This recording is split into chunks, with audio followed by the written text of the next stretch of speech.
Hi friends, good morning అండి. ఇదిగో ఇక్కడ చూడండి, నేను ఏం చూపిస్తున్నా అంటే ఇవ్వండి మిల్క్ అండి, పాలు. మీకు అందరికి చూస్తేనే అర్థమవుతుంటాయి. నేను వేసిన పొడి ఏంటంటే మిరియాల పొడి అన్నట్టు. ఇట్లా పాలల్లో మిరియాల పొడి వేసుకొని పొద్దున్న తాగినం అన్నట్టు. బాగా జలుబైందండి. ఇది జలుబు, దగ్గు, ఫీవర్స్ వచ్చే సీజన్.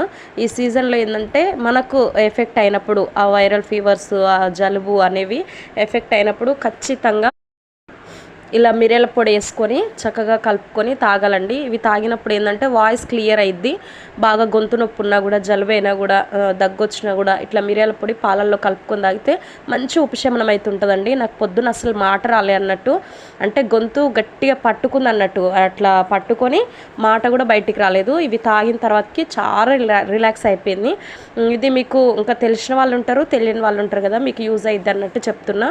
ఈ సీజన్లో అయితే ఇట్లా మిరియాల పాలు, మిరియాల చారు, మిరియాల రసము అట్లా చేసుకొని తాగుతూ ఉండండి, కషాయాలు తాగుతూ ఉండండి. ఓకే అండి.